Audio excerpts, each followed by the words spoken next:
Gators Breakdown, because there's never a dull moment in Gator Nation. The Gators Breakdown podcast is ready to go. I'm your host, David Waters. You can find me on social media at GatorDave_SEC, coming at you after Texas A&M defeats Florida 34-17. The Gators dropped to 2-4 on the season. And if there was any hope of digging out of the grave that was dug earlier this year, I think we can kiss that one goodbye. The good feelings of a week ago after beating Texas in the swamp did not replicate themselves on the road, and that was our biggest worry. Florida going on the road once again, and of course, knowing the road struggles there, of course, has it been a ranked team, and of course, dive even further than that, the stat we've been throwing out all week, all kind of going into all season as well. If things were going to change this season, Florida had to be better on the road because Florida has not been a team that finishes the season with a winning record on the road. So never mind the fact Florida couldn't beat a ranked team on the road under Billy Napier. They couldn't beat a team that finished the season with a winning record. They couldn't beat any kind of team that was close to good at all. Never mind being ranked on the road. And that continues again right here with a loss to Texas A&M and the fourth loss of the season, 6 games into the season. So unacceptable. We know it. We've been past the point of unacceptable in this 2025 season, and just another loss right here. So, we were all wondering, asking ourselves, what could you replicate last week? Could it be replicated from last week? Did you figure out some things? And while the offense started out kind of hot and maybe thought you could ride that, the defense had a terrible start to the game, and then the roles reversed, and the defense started playing like some of what we saw this year, but just kind of got chipped away at all night long. And then the offense just kind of fell apart after the first quarter. Florida put up 14 points in 2 of the first 3 drives and only a field goal after that. So certainly an ugly performance there in College Station. Not completely surprising there. I think my final score prediction was 31-24, so not too far off of that. But oh, here we go. Yeah, just another loss to talk about, unfortunately. And I guess we're just kind of used to it, unfortunately. That word, unfortunately, kind of getting thrown out. But it's not going to win many games playing like Florida had to play in this one. Just putrid offense once again after a great start to it. So, not sustainable, not repeatable. We'll get into it. Some more reaction, some more standout points of contention in this game, but certainly left us aggravated here. Certainly really left us aggravated of just how Florida performed in this one once again. Just the offense, just kind of falling all over themselves once again. Austin Barber just completely outmatched at left tackle. Look, we all know the coaching concerns and concerns with this offense too, but going to personnel part of it, the trenches, certainly not doing much there for the Gators. And that was the biggest worry for me coming into this game, were the trenches. Was that repeatable? Was that repeatable from last week? Your great play up front on the offensive line, them playing their best game of the season, going against a good Texas defensive front. Their third down defense just continues now 3 games in a row, 3 SEC games in a row. They just completely dominate teams on first and second down. We'll get into those stats. But Florida's offensive line couldn't hold up. As I said, good starts. Didn't think A&M was going to live in the backfield all night, but they did. And especially there at, on the left side, and Cassius Howe just abusing Austin Barber all night long. That wasn't setting up for much success. Granted, even if your offense probably could get something going, it would have been difficult to keep it going because of what was happening in the trenches. And then on the other side of the ball as well, threw it out on Twitter, going through the stats one more time. Then I went play-by-play just to kind of make sure. I know Bull Gator will shout out the referees every now and then, but he thinks there should have been at least one, but there were no negative plays for the Texas A&M offense all night long. Not one loss of yardage play. Not one tackle for loss for the Gators. Yeah, there were some penalties in there, but pure plays. No negative yardage plays for the Texas A&M offense. So were the trenches repeatable? That was that was my big question. That was a big difference last week against Texas. Was it going to be repeatable? And it wasn't. And it wasn't even close to not being repeatable. Abused on the left side of the offensive line. And then, like I said, just no havoc up front. No havoc up front for the Gator defense. Stars not really getting into the stats. We'll get into all that. But, boy, another ugly performance. Just another ugly performance on offense. Corey says, fire Billy now, or we can't.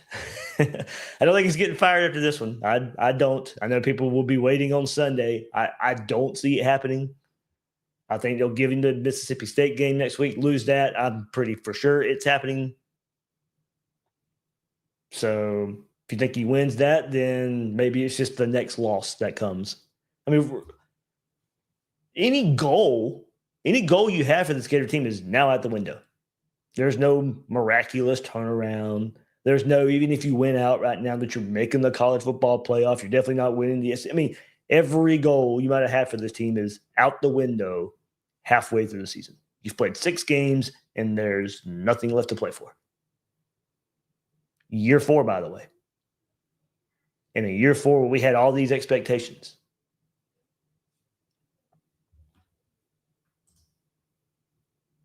Cody Moore says, Napier has a desperation to not lose versus a desperation to win in his play calls, and that makes sense. Not Cody, that makes perfect sense. We will get into some of those scenarios that you talked about, but yeah, not a very aggressive mindset whatsoever. I mean, I know, you can say going forward on the 4th down, yeah, okay. That was reckless aggression after 3rd and 8 and calling a run play to set that up, or no, to play for the field goal. They actually played for the field goal. But then there was a 4th down as well that, just oh boy. Ask ourselves these game management questions all the time. But then it was just going to your point there. We'll go through the game a bit, but some of the decisions. Part of this, has been desperation not to lose. Playing for the field goal late in the game, or in the 3rd quarter, that was part of it. And then right before halftime, so much time running off the clock. When you had 2 timeouts left, you got the ball at your own 41 with 1:46 left. You had 2 timeouts. Had a 9-yard run to midfield, so you had a good first down play. You had a second one for ball to get the first down. So you're at the Aggies 48, taking a lot of time off. Lagway has to move around, passes incomplete with 42 seconds left on the clock after 3 plays. Run the ball on second down, there was no gain. Sets up a 3rd and 10 at your own 48. Incomplete. That was batted at the line. So Gators couldn't take advantage of good field position. Slow tempo. No, not really showing any willingness to try and score once you got into great field position. Right there before halftime. Tried to score right before halftime. Aggies were getting the ball. First after halftime, it was a chance to tie the game. But going to your point, and you go in, and then in the 3rd quarter, it was 3rd and 8 from the 33. And it's a run the ball for 6 to set up 4th and 2. Playing for a field goal. When Trace Mack nails a 45-yarder, it cut the lead back to a touchdown. But 3rd and 8 from the 33, and it was a run to Jaden Ball.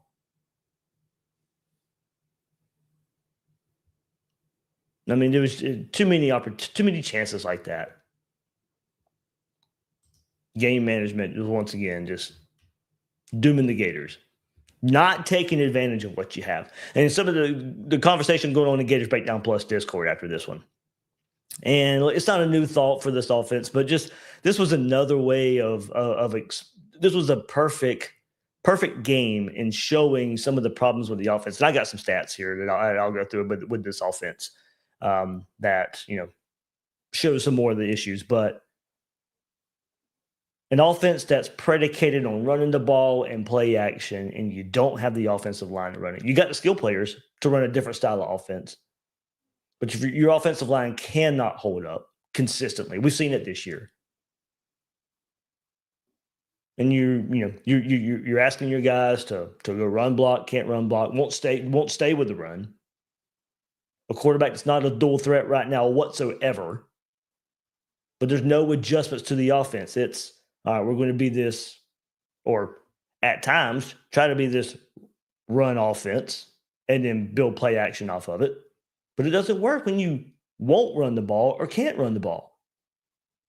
And I got the stats here to show. I had to update the stat. You guys know I kept up with it for a while, especially early on in Billy Napier's tenure here at Florida. But against FBS competition at Florida, Napier quarterbacks are a combined 3 wins, 13 losses when the quarterback attempts at least 30 passes. 3 and 13 when the quarterback attempts at least 30 passes. Now, there's different reasons. There's different ways. There's different scenarios for that. Okay, well, you get down big, so you have to throw the ball more. Okay, well, that's problems with the offense, right? Doesn't matter how it happens. It doesn't matter if you try to come out throwing the ball and it doesn't work, or the scenario is you get behind and have to come back. Either way, you cannot throw your way to a win in this offense. And that's the problem in today's college football. In a Billy Napier offense where you've recruited DJ Lagway, Dallas Wilson, Vernell Brown III, Aiden Mizell, who I didn't even see again tonight. J. Michael Sturtevant is supposed to be this deep threat, speed guy. We haven't seen any of that consistently. Saw it at its best a week ago, the very beginning of this game. You should be able to be comfortable. You should be able to win games when you're asking your quarterback to throw 30 times, but not in this offense. And it doesn't matter what the reason is. It doesn't matter if you have to come back from behind. It doesn't matter if you try to play within that. This offense is just not made for it. And you've recruited the skill talent to at least adjust the offensive game plan or bring somebody else to run a different style of offense with these type of athletes, and you refuse to do it. And that's why you find yourself at 2-4 this season, a losing record at Florida, and probably on your way out pretty soon. The only wins, well, let's just go through it right quick. Anthony Richardson, 4 losses when he threw for over 30 times in 2022. Graham Mertz in 2023 did it against Vandy and against South Carolina. And Lagway did it in last year's bowl game against Tulane. But Lagway this year threw for 33 times versus USF. That was a loss. 49 times versus LSU. That was a loss. And 37 times versus Texas A&M. Another loss.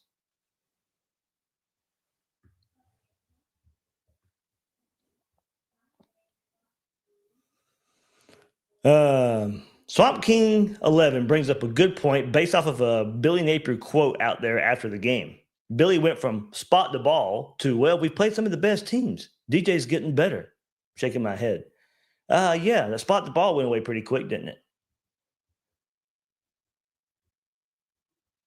So Nick De La Torre puts out on Billy Napier's postgame on Twitter. Napier was asked what he would say to the fans about the current record. I think we've played some of the better teams in the country. Our teams have been in the game. You can see DJ getting better with more reps. You can see the impact Dallas is making. Our kids are battling their ass off. That doesn't sound like spot the ball to me. Sounds like a bunch of excuses, which we were all done. Hey, most credit to a lot of you. You were already done heading into year 4. Some of us were done and got back on the train a little bit. And then, yeah, here we are. Here we are. But, yeah, the embracing of the schedule doesn't really – it's not flying right there.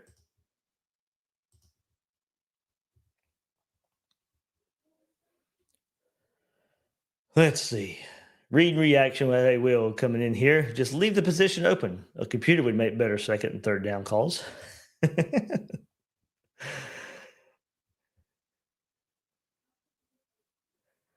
Jamie Frederick says he comes in with 2 great drives in the first quarter and then throws those plays in the trash. Well, there's a difference in scripted drives and then trying to figure out, because of course A&M was going to adjust, and they did. They were very aggressive in man coverage, single high early. Not so much after that. They learned their lesson. They made defensive adjustments. Now, don't get me wrong. I want to have an offense where you dictate what the defense does and not the other way around. But once they made adjustments, Florida had no adjustment. Florida couldn't run the ball. Wouldn't run the ball. Once that happened, this game was over with. A&M's front started taking over. That was ball game.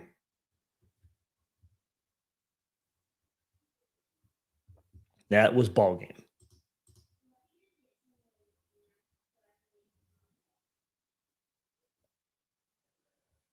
Muddy Waters with another Billy Napier quote here. There's no quick fix here. I mean, I'm assuming that's in relation to, what is that in relation to?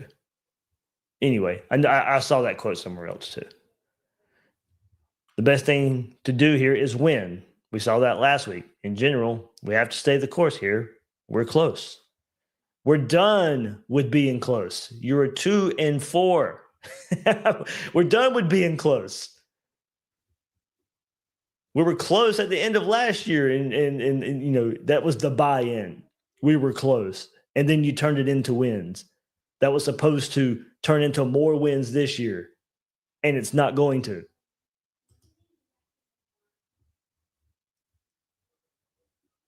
Victor Gonzalez says the Lions got their butts whooped, Dave. That's all there is to it. That is. It is. Joe Fajol, what now? Wait till the end of the season? Dead man walking? I think dead man walking for sure. I think it comes after the next loss. So whether it's after Mississippi State next week, whether that's after Georgia, to me, that's when it happens. I mean, to me right now, it should happen right now. It should have happened earlier. Okay. First, let me start there. And we had this conversation, but if I'll rehash it, my thoughts where it stands right now in case you've missed it throughout the week. It should have already happened. I would have made the decision after Miami. We're done. We're moving on. Now, if you look at it through the eyes of the administration, a lot of them are going to view this as, we'll give him every chance to turn it around. I don't know what turnaround means for them. For me, once I go through that next threshold of what they're thinking, okay, fine. It's when you don't make the college football playoff. And when the record says you're probably not going to make the college football playoff. Well, that's now. That's loss 4. Done. Sever the ties.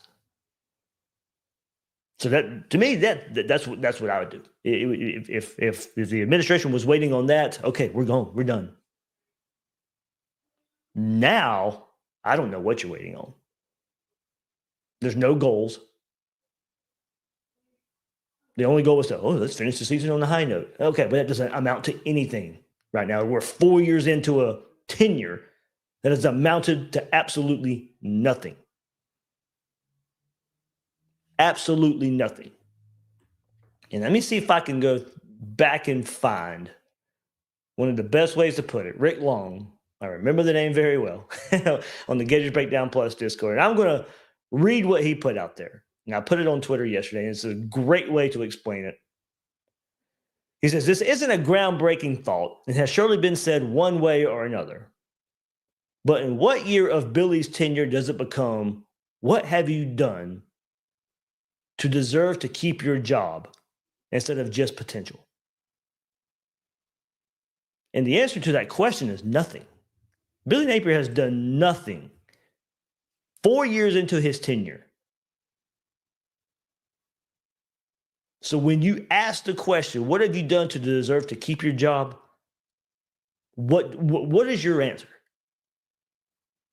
If there's any defense in Billy Napier keeping his job, what is it? Because you can't throw out the talent. Okay, he's got the talent and he's still losing games. That was the excuse we got last year. And you had the good finish to see if he can build on it. Okay, I could buy into that. But we're year 4. This was supposed to be your best team. You talked up this team all offseason. There's a lot of expectations on this team, and there's nothing there. This was supposed to be the potential. And potential is sitting you at 2-4 right now. So what have you done to deserve to keep your job? Absolutely nothing. That's where we're at right now.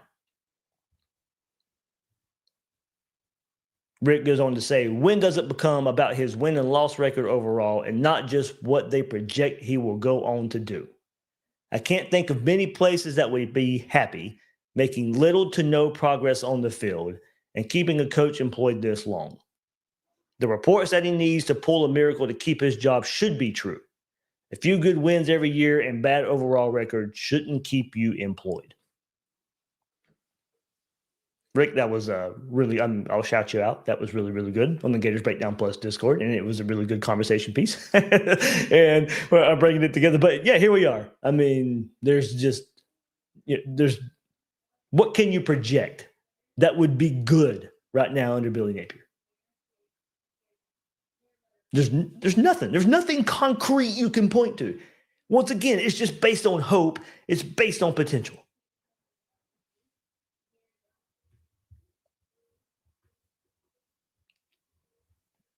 Chris Nixon says 1 quarter then nothing. Wisdom Martin says we never see the same team 2 weeks in a row. Yep. Muddy Waters, can't believe I saw this man call a running back draw on 2 3rd and 8s. Wouldn't go for it in the red zone, but went for it at the 50. There you go. It's just the game management piece. Now, there's probably some lagway angle to this too of maybe checking in. I have to go back and look and see. I do think maybe the second one he checked into, but at that time, you, as the head coach of play caller, you don't give him that option to do that. I mean, I know you trust your quarterback, but Will chimes back in. Feel bad for the players. They show up and play hard, and then they just are never put in the best position to succeed. On target. On target, on target, on target. Wisdom Martin says, also, why not send a tight end over to help block when Barber clearly couldn't block his shadow tonight? Yeah, they waited a little bit too long to do that, huh? Once again, not proactive, reactive. And don't get me wrong, they haven't been very reactive in a positive manner. With this staff hasn't. But once again, yeah, too little, too late in that regard. Okay, we'll get into some stats because it does tell a story of a game. Once again, of why it looks so bad. So that is how we will relive this game a little bit in some of the moments, but ugly once again. Well, what I don't want to be ugly is your wallet. So you head to my bookie. Head to my bookie. College football right now, a little over with for this Saturday. It's a little bit late. You might get in some late college ball action. But the NFL. Let's get on the action at the NFL. Or you had those casino games. If you want something else to do before you close out this late Saturday night, or if you got a long weekend, you can hit those casino games as well. But my bookie's got you covered with the casino games, NFL action to cover you through the rest of the weekend. One account, one wallet, bet football all weekend. Just spend some time in the casino, hitting those slots. You don't have to switch apps. You don't have to jump to another platform. It's just straight up action at my bookie. Get in on the NFL action, the game lines, the player props, and more. You got super contests. You got survivor pools. Go bet it all at MyBookie. It's your one-stop sports book and casino in one. And if you're new to MyBookie, use our promo code Gators, and you get up to $500 fully covered. You make your play. If it doesn't hit, you get it right back with the bet back bonus. It's no stress. You get a one-time rollover on your return bet, so you're free to reload and keep firing. So sign up at mybookie.ag, use promo code Gators, and claim your bet back bonus. All right, let's take a look at some stats here. Unfortunately. But we're going to do it anyway. Texas A&M, 417 total yards, 319 for the Gators. About 100 yards more there for the Aggies. Net rushing yards, 183 for the Aggies, 74 for the Gators. 42 rushing attempts for Texas A&M, 4.4 yards a carry. 24 rushing attempts for the Gators, 3.1 yards a rush. Aggies had 3 rushing touchdowns, none for the Gators. Yards gained for the Aggies, 183, 94 for the Gators. Let's say yards lost right there. None for Texas A&M. 20 yards lost there for the Gators. Net passing yards, 245 for the Gators, 234 for Texas A&M. We'll get into more of that in just a second as we look at quarterback stats. 125 yards after the catch for Texas A&M, 111 for the Gators. 2 passing touchdowns for Florida, 1 for Texas A&M. Rushing first downs, Texas A&M with 8, Florida with 3. Passing first downs, both teams with 11. Total plays, 68 for Texas A&M, 61 for the Gators. Yards per play, 6.1 for Texas A&M, 5.2 for the Gators. Texas A&M rushed the ball 42 times, ran the ball 42 times, passed the ball 26. Florida ran the ball 24 times, passed the ball 37 times. So it was flipped. It was opposite. Texas A&M relying on the ground game, putting the quarterback in safer spots. Florida only 24 rushing, 37 passing. Red zone attempts, 2 for 2 for the Gators, 4 for 4 for A&M. Third downs, 1 and 11 for the Gators. They might have been 1 for 10. The official stats didn't erase the third down that there were offsetting penalties. I think it was 1 for 10 on ESPN, but 1 and 11 here. Either way, Florida only converted 1 third down in the night. So that's 2 third down conversions on Texas A&M's defense in the last 3 games.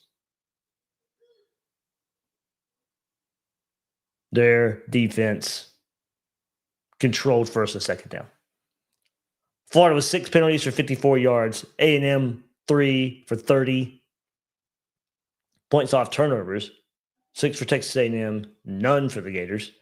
Had the Jordan Castile interception in the end zone to keep points away from A&M. Not able to turn it into points. Possession, 33-42 for Texas A&M, 26-18 for the Gators.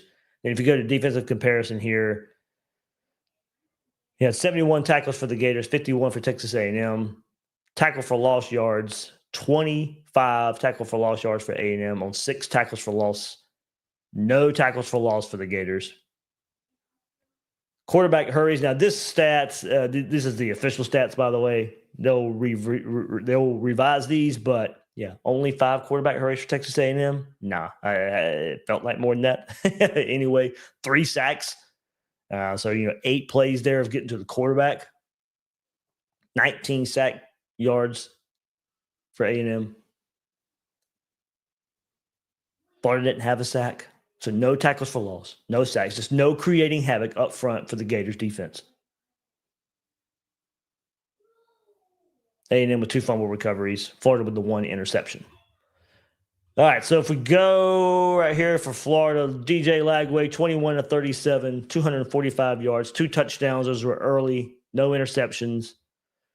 Receiving, Vernell Brown III, 6 for 77, had a long of 31, had the fumble as well that set up Texas A&M. Jaden Ball, 4 for 10. He's your second leading receiver with 4 catches, only 10 yards.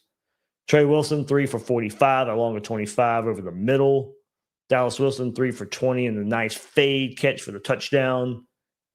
J. Michael Sturdivant, 2 for 53. Hayden Hansen, 1 of 24. TJ Abrams getting into the mix, 1 for 15.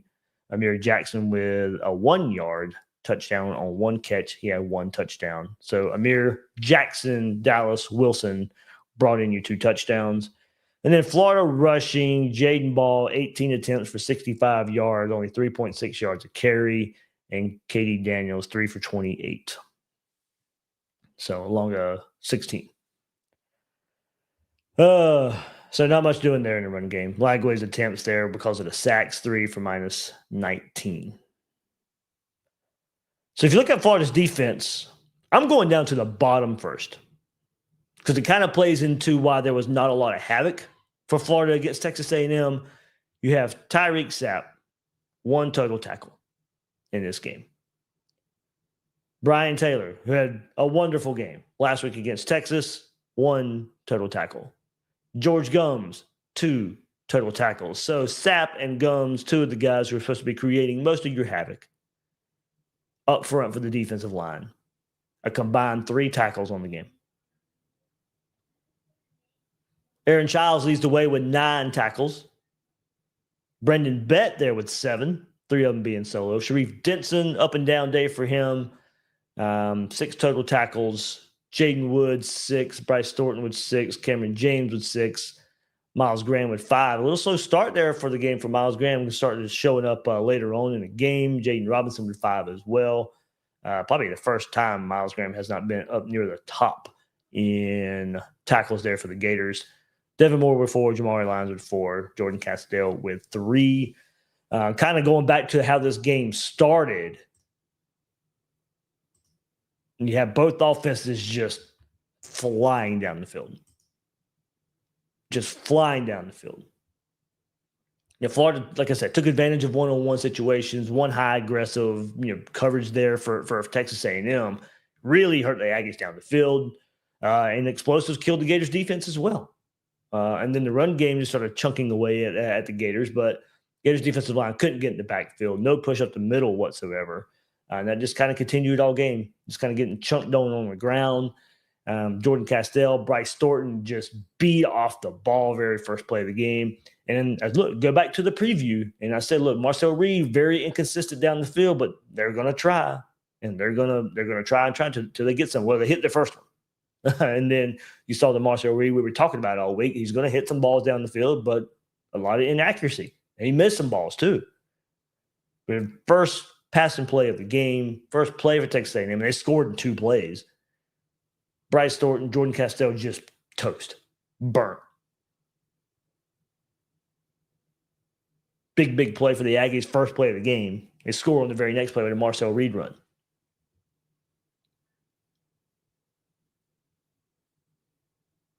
It was crazy how the game, it was 21-14 at halftime. I already mentioned how Florida didn't get aggressive there at the start or at the end of the first half. But you go to how the game started. The Aggies averaged 13.1 yards per play in the first quarter, 4.6 in the second. It was after the first quarter, the defense has settled down. Florida averaged 9.2 yards per play in the first quarter, 1.7 in the second quarter.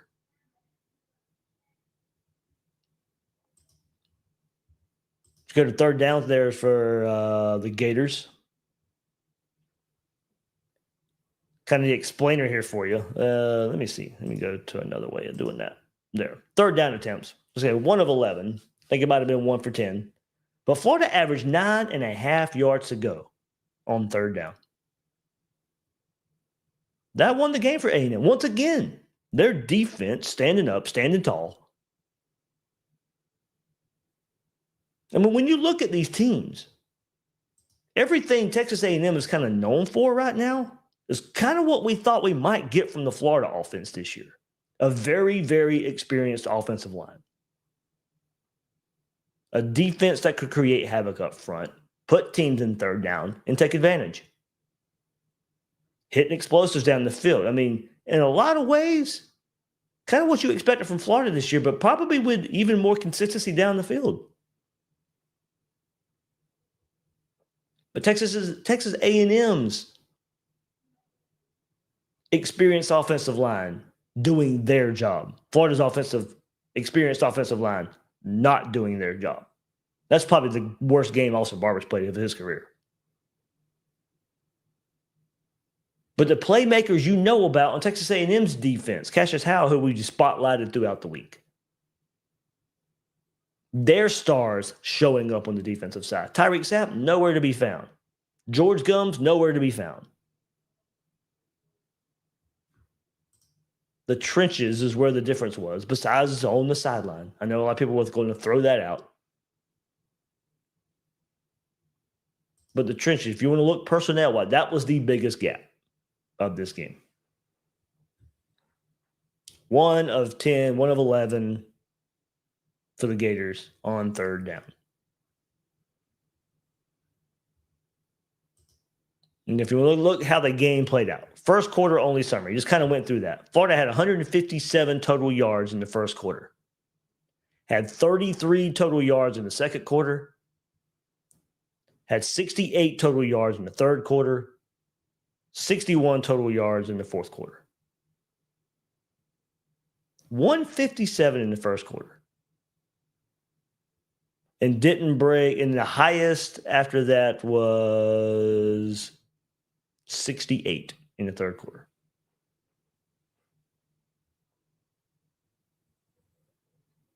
I mean, the biggest disparity, second quarter, Texas A&M had 74 total yards to Florida's 33. In the third quarter, Texas A&M only had 69 to Florida 68. And they had 78 in the fourth quarter to Florida 61.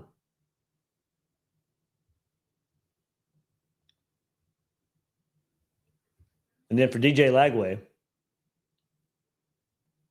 going to some of his stats right here. When he was hit and when he was hit and he fumbled, I started looking at the stats after that because the game was essentially over then. The game was essentially over for the Gators right there. Stats before the last drive, because that was garbage stats. Lagway started the game 13 of 17 for 141 yards and 2 touchdowns. And before that last garbage drive, and right after he hit and fumbled, remember, he was 13 of 17 for 141. He was, after that play, was 17 of 33 for 213. Yuck.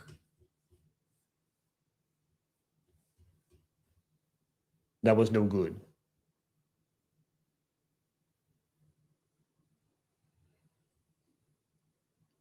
Started 13 to 17 for 141 yards and 2 touchdowns. He was 17 to 33 for 213 after that.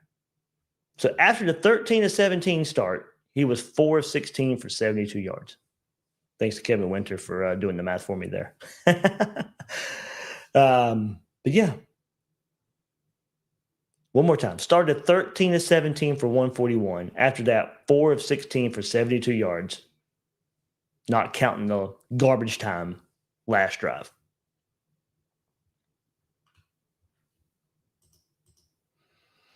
All right, everybody. Hit that like button. Subscribe right here. I know I didn't ask you to do it earlier. Help me out right here. Hit that like button. Really, really helps us out.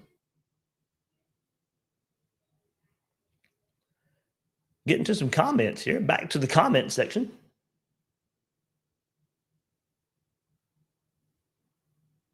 Wisdom Martin, never been more apathetic as a Gator fan, especially going into homecoming weekend. It is homecoming weekend. Mississippi State on the horizon. A winnable game for the Gators. It is a winnable game. You will ask yourself once again, where's the headspace of this team after suffering another loss? And now kind of going to that, your goals are kind of done.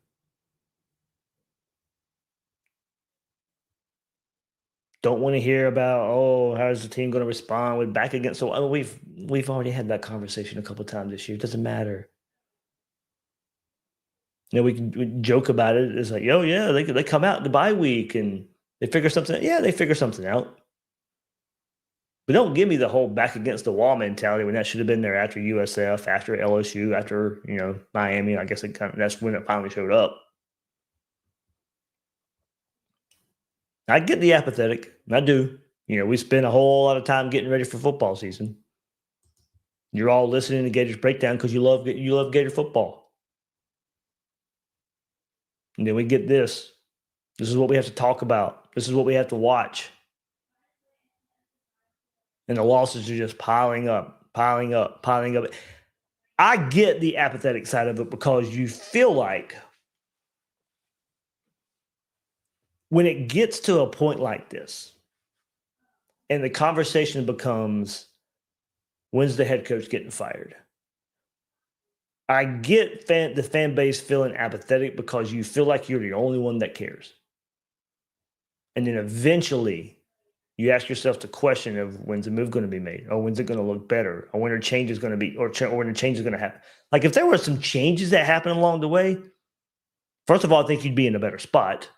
But I think the interest would be there for a lot of guys, a lot of people out there, a lot of the fan base out there. But there's this things kind of staying status quo, and it's just like, well, if nothing's going to change, why should I care? If Billy Napier's not going to hire an offensive coordinator and the offense is going to continue to sputter, well, why should I care? If those things are going to happen and nothing is forced or change isn't made, why should I care? I get that thought. I absolutely get it. I love Gator football. I'm going to talk about it. I get you. I get your point. I won't ever get to the point where I'm apathetic. Now, a different term there for it could be maybe in some way checked out. Maybe it's just maybe that's it. I guess that's probably along the same lines though. Maybe just put it this way: don't care as much. Still care. Absolutely, we do.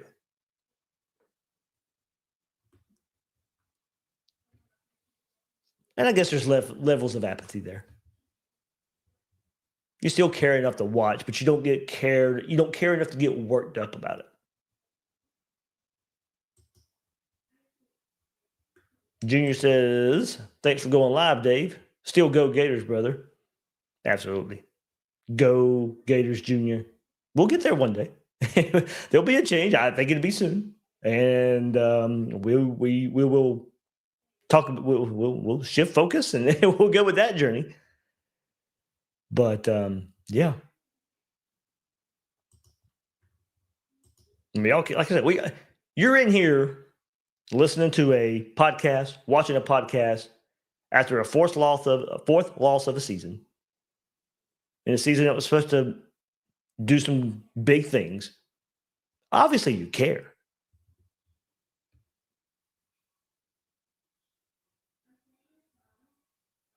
But I do, yeah. There is a level of apathy for many out there. Mr. Cheesecake says, "Hey, at least we're not Penn State." Yeah, we talk about expectations. They had even more, a top 5 team, and are in so many ways about as bad as Florida. They had some terrible losses. I'm not going back to comparing losses, and yes, ours are better. I'm not. That's not what I'm saying. I'm not trying to defend anything, but I'm saying if you do want to compare a resume, Penn State's got some terrible losses out there. Now, UCLA's picked it up. UCLA's picked it up in the last couple of weeks. But losing to Northwestern today for Penn State, that's not good. Now, Florida's lost to USF. Yeah, that's pretty bad. I know people will say, oh, it's a good team. I don't care. You're in year 4 of Florida. You don't lose that game. Muddy Waters, I heard about this too. To end the game, their band played Won't Back Down. And, of course, E.J. Smith was in the game, running down our throat. Yeah, they were definitely rubbing it in a little bit. Barone, Dave, do you think Florida, UAA, will stay quiet and just let Napier coach out the 12 games, all while behind the scenes look for his replacement? I think things will be happening behind the scenes. No, I don't think they stay quiet and let him coach out the 12 games. I do think at some point you have to send a message to the fan base. Now, maybe they don't.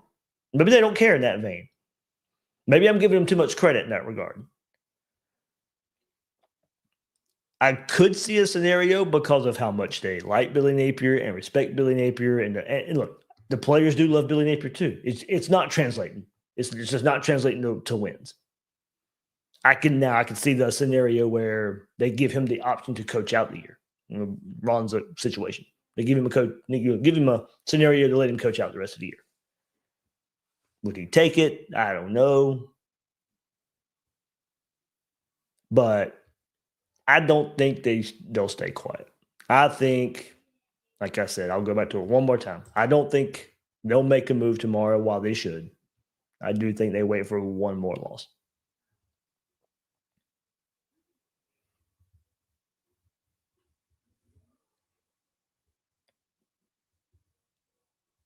Let's see. Wisdom Martin says the fans are the reason we beat Texas last week. And what did we get? Trolled by the GM of this pathetic ran team by Sunbelt Billy.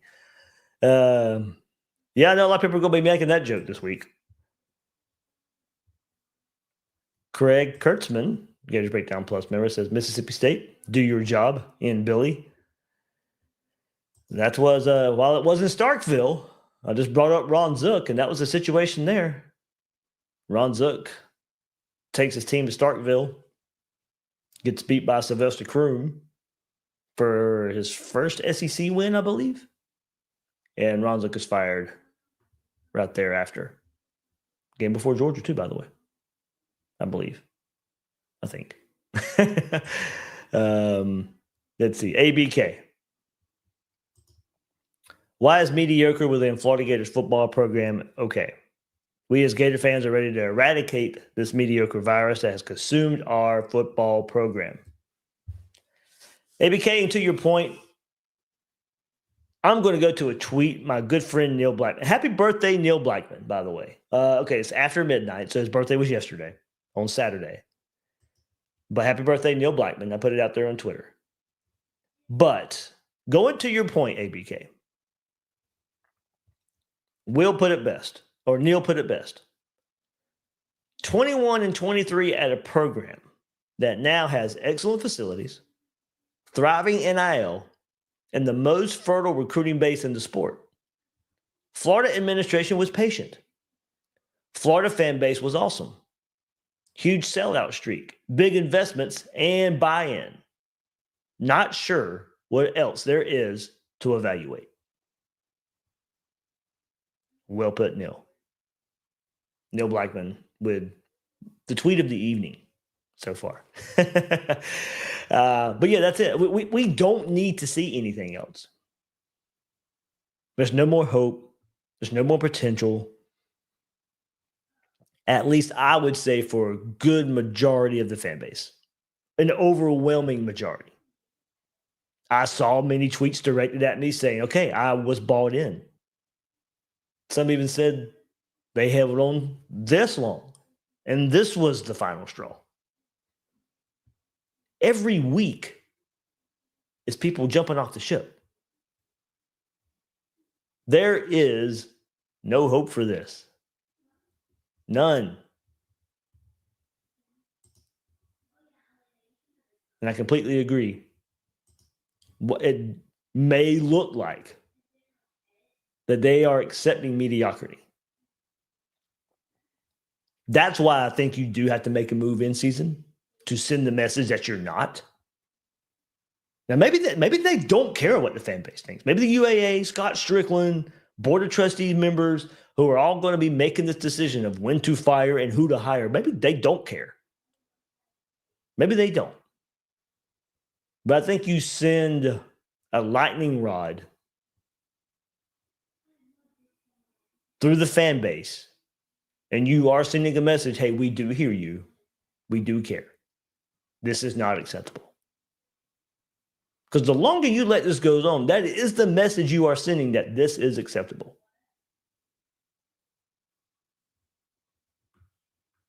And I think Now we have to be the voice to say it's not. Zaire TV. There's a certain love and passion for Gator football that Billy Napier has stripped me of. Saturdays don't hit the same anymore for me under the Napier administration. Zaire TV, that's probably the best way to put it. I still care a lot. It doesn't hit the same anymore. It doesn't.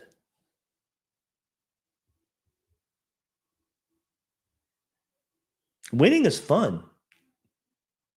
And going to your point, we still show we care.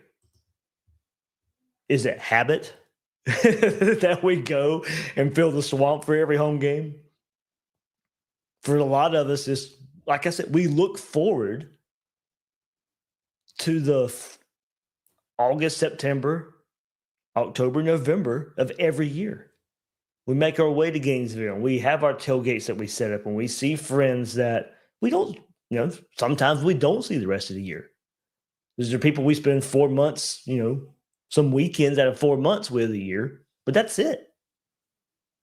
But they still become your good friends. They still people you talk to outside of those 4 months. Then we all make that congregation inside of the stadium. Maybe it's habit. After a while, I think, this year, after this year, look, a lot of these tickets were already sold because this was supposed to be a big year. You had so many big home games and there were so many expectations. And that's fallen now. And I do agree. I talk to people. I talk to friends. I talk to family members. Talk to people at the tailgate. So many of you stop by and say hello to me at Harmonic Woods. That's going to be there. Week in and week out. And Mayor's going to be there at 6 o'clock in the morning setting that tailgate up. And there's going to be some people who show up that early and help him. And you know how many times I've heard it say, hey, I come for the tailgate more than I do the game now? That's where the fan base, that's where a lot of the fan base is. Like I said, maybe it's habit. It's football season, and for a home game, you're going to be in Gainesville.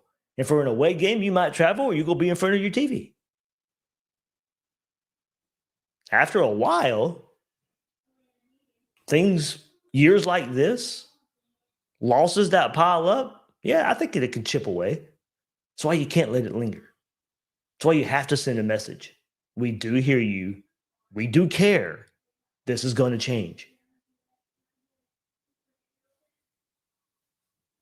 But I like the way Zaire said it. There's a certain love and certain passion for Gator football that Billy has stripped me of.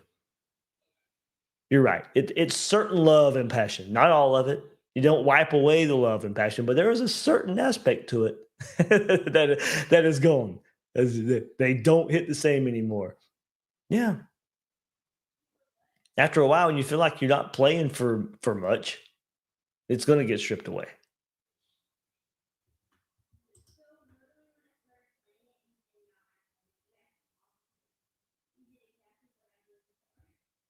Senator Thrax says it wasn't just a run to ball; it was the same run to the same side over and over. There was it did seem there was a lot of creative runs last week. Well, like I said, the offensive line played a lot better last week too. So,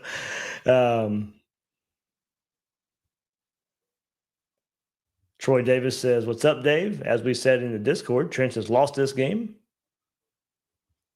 Keith Taylor says 65% chance he's fired tomorrow. Here's the thing. I want it to happen. I think I've made that clear. I think it's time to move on. I'll be waking up in like 3 hours from when I'm recording this. I still got to post it and stuff after this. I'm going to be going on like 2 hours of sleep. Me and the family are going to Universal Studios for the weekend because there's no school Monday. So selfishly, at least for one Sunday, I kind of hope it doesn't happen because I won't be coming around to it until maybe late Sunday night. And that means I got to take all my equipment with me, which I'm going to just in case. But if you don't hear from Gator Dave, if it happens on Sunday, there's a reason why. This roller coaster of a tenure is tomorrow. It's just going to be shown me riding roller coasters. It's going to be the perfect example of what we've seen throughout this tenure. And it's been a roller coaster that mostly has the valleys and not the peaks. Victor Gonzalez says, Scott Strickland voted confidence statement coming tomorrow. Man. Oh man, I don't think that's coming either. But that would you get something like that, there's no telling how the fan base reacts. Richard Bond says, I just want to say that enjoy your program, but the season is over and the noise is going to get more and more ugly, not on your show, but just in general. Yeah, Richard, I mean, look, there's only so many ways you can talk about it's time to move on and it's time for change before you just kind of repeat yourself. That's why I still try to live in the bubble of the games being played. They tell a story. They will add to the reasons for needing to be fired. That's why we can go through and look at the third down conversions and the lack of tackles for loss and lack of sacks while the other team is being able to do those things.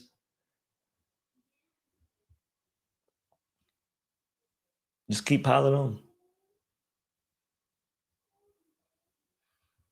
Crispy One goes back to the 30 attempts stat that I had earlier, and a good point. This is what I'm saying.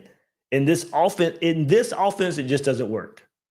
Crispy One says, wow, imagine Werfel, Grossman, Tebow with 30 attempts, 400 plus yards. Yeah, that's not what you get in this offense. It's either you have to throw 30 times because you're fighting from behind, or for whatever reason, you're throwing the ball 30 times and not relying on your run game. Your run game has to be there no matter what. One reason that, earlier in Billy Napier's tenure, you had a defense on the other side that, they couldn't stop anybody from scoring. So what you were going to have to do? You were going to have to score as well. So when Florida attempted to or tried to, it didn't equal wins. It didn't equal wins. And now when you finally have a defense, now tonight, notwithstanding a terrible start for this one, but still made it where, this game was within distance, still midway through the third quarter. They settled down, kept you in the game. But Florida couldn't run the ball. Had to rely on the arm of a quarterback in this offense that's not very pass friendly. If you can't run the ball, this offense is not very pass friendly. And when you got a quarterback like this, it should be. When you got receivers like this, it should be, but it's not.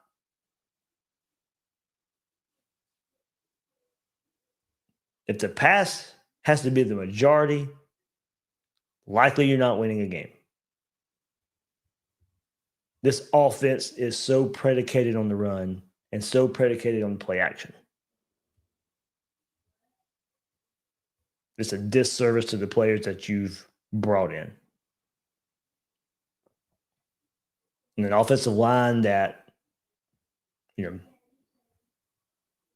not really put in the best position to be able to run the ball. A big offensive line, not overly athletic. Stretch runs, zone runs, asking them to move a lot. I don't think you're using your personnel the best. And then that was one thing I kept in the back of my mind. I said, okay, maybe this thing can change a bit. Because you have recruited quarterback good. You did recruit wide receiver good. Okay, maybe that lends itself into changing the offense a little bit. But it hasn't.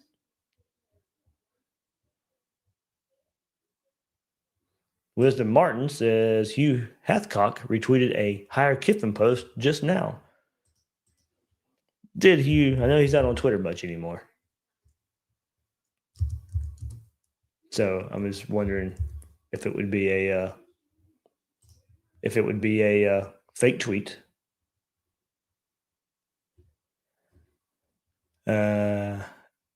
I don't see it on my end. That's why I had to go look. You have to tweet it a lot in a bit. So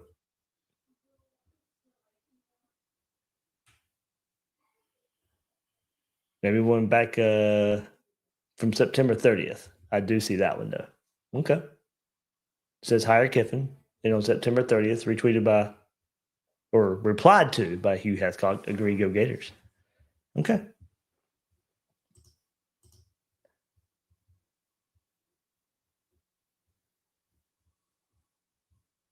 Victor Gonzalez, one more time. I need a Gator fan who went through the real dog days to tell me how they sustained their love for this program through the dark days before Spurrier. I'm down bad. Millennial Gator fans are spoiled. It's a good way to put it. I mean, I'm talking to like my dad, he grew up with the 70s and 80s Gators. Wasn't a whole lot of winning there. Times have changed. There is a lot of more outside satisfaction you want to get from this. Put a lot more time into it now. Kind of able to watch the games more than you were back then. You had to go to games a lot more, listen on the radio. The access we have now, I think, makes us, I won't say care more, but it makes us care in a different way. You'd love to get on social media and talk good about your team. You'd love to be able to share wins on social media about your team. You'd love to be able to have one day wake up the morning after a national championship game and express your excitement. so I think it is a little different in today's day and age of how you enjoy and share reactions to football.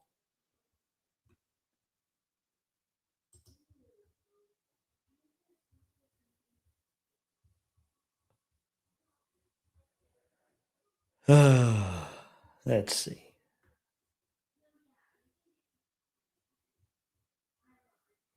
Thanks for the comments, everybody.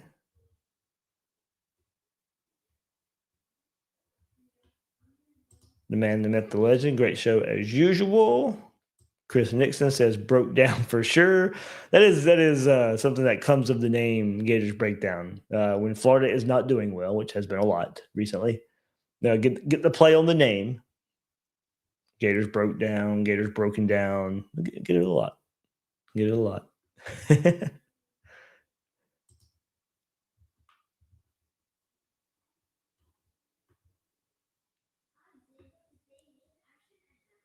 Oh, all right.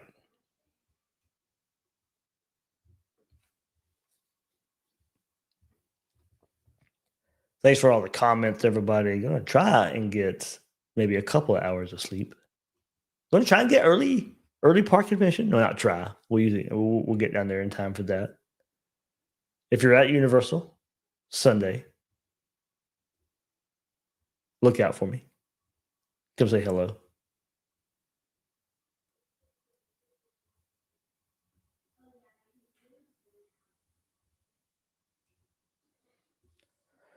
Oh, just going to the comments one more time.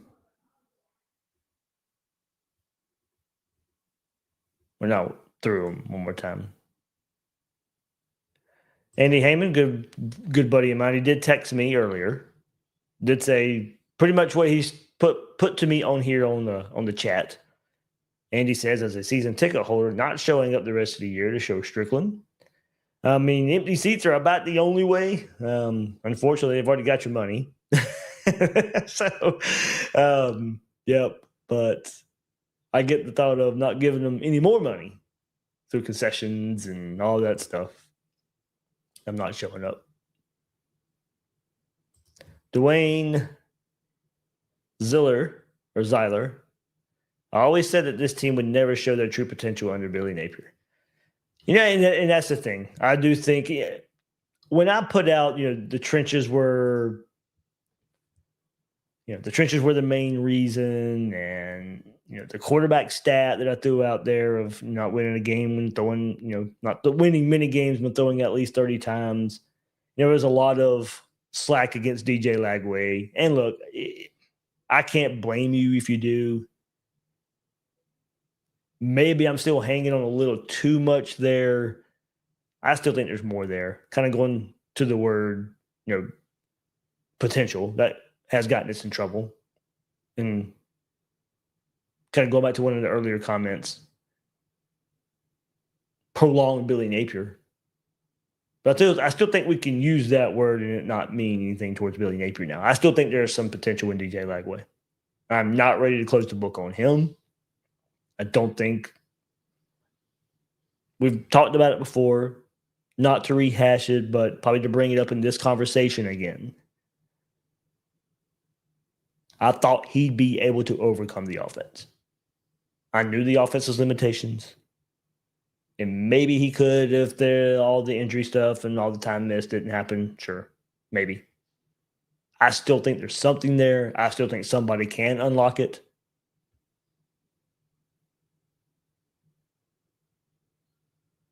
Hopefully we get to see it in an orange and blue uniform. But who knows? But I do think that's one reason, just one now. And probably one of the main reasons for me why I think it's time to move on. I think the talent, I think the team is better than what they were showing. And that's a major reason why you go ahead and make a move. That is a reason why to make a move. Not living up to the expectations, not living up to the potential.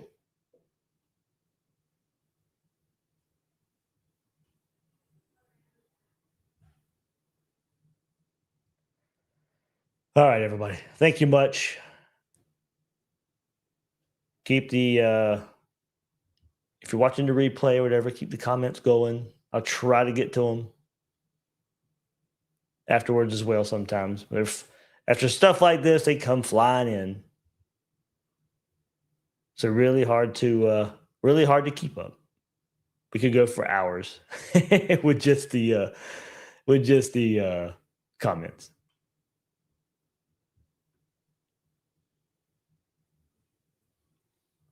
All right. That'll do it for this episode of Gators Breakdown, everybody. Thanks for hopping on. Thanks for hopping on after Florida falls to 2-4. Texas A&M wins 34-17. Guys and girls out there, thank you for joining me on this episode of Gators Breakdown.